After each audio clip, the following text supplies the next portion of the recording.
ಎಲ್ಲರಿಗೂ ನಮಸ್ಕಾರ. ನಾನು ವಿನಾಯಕ್. ಇಂದು ವಿಜ್ಞಾನ ಶಿಕ್ಷಕ ಆಕಾಂಕ್ಷಿಗಳಿಗೆ ಅತ್ಯಂತ ಸಂತೋಷದ ದಿನ ಅಂತ ಹೇಳಿದರೆ ತಪ್ಪಾಗಲಿಕ್ಕಿಲ್ಲ.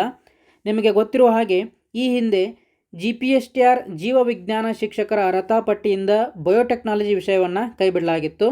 ಈ ವಿಷಯಕ್ಕೆ ಸಂಬಂಧಿಸಿದಂತೆ ನಾವು ಹಾಗೂ ನಮ್ಮ ಸ್ನೇಹಿತರು ದಿನಾಂಕ 22 ಜುಲೈ 2026ರಂದು ಬೆಂಗಳೂರಿಗೆ ಹೋಗಿ ಆಯುಕ್ತರು ಮತ್ತು ಅಪರ ಮುಖ್ಯ ಕಾರ್ಯದರ್ಶಿಗಳು ಶಾಲಾ ಶಿಕ್ಷಣ ಇಲಾಖೆ ಇವರಿಗೆ ಭೇಟಿಯಾಗಿ ನಮ್ಮ ಸಮಸ್ಯೆಯನ್ನು ತಿಳಿಸಿ ಆಕ್ಷೇಪಣಾ ಪತ್ರವನ್ನು ಸಹ ಕೊಟ್ಟಿದ್ವಿ.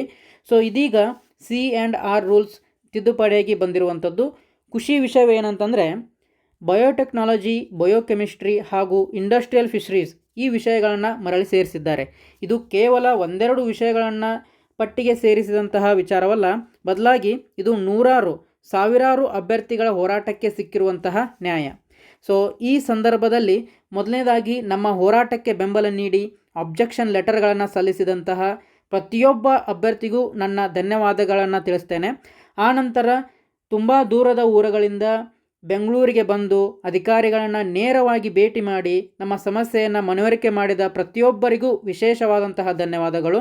ಆಮೇಲೆ ನಮ್ಮ ಪರವಾಗಿ ಹೋರಾಟ ಮಾಡಿದಂತಹ ಅಕ್ಸಾ ಸಂಘಟನೆಯ ಅಧ್ಯಕ್ಷರಾದ ಶ್ರೀ ಕಾಂತಕುಮಾರ್ ಸರ್ ಅವರಿಗೂ ಕೂಡ ಈ ವಿಡಿಯೋ ಮೂಲಕ ಎಲ್ಲ ಬಯೋಟೆಕ್ನಾಲಜಿ ವಿದ್ಯಾರ್ಥಿಗಳ ಪರವಾಗಿ ತುಂಬು ಹೃದಯದ ಧನ್ಯವಾದಗಳನ್ನು ತಿಳಿಸಲಿಕ್ಕೆ ಇಷ್ಟಪಡ್ತೇನೆ. ಆನಂತರ ನಮ್ಮ ಮನವಿಯನ್ನು ಸ್ವೀಕರಿಸಿ ನಮಗೆ ಅವಕಾಶ ಮಾಡಿಕೊಟ್ಟ ಎಲ್ಲ ಅಧಿಕಾರಿ ವರ್ಗದವರಿಗೂ ಸಹ ತುಂಬು ಹೃದಯದ ಧನ್ಯವಾದಗಳನ್ನು ಹೇಳ್ತೇನೆ. ಸೊ ಈ ಮುಂದೆ ಪರೀಕ್ಷೆಗಳನ್ನು ಬರೆಯುತ್ತಿರುವಂತಹ ಎಲ್ಲ ಅಭ್ಯರ್ಥಿಗಳಿಗೂ ಕೂಡ ಶುಭವಾಗಲಿ. ಜೈ ಹಿಂದ್.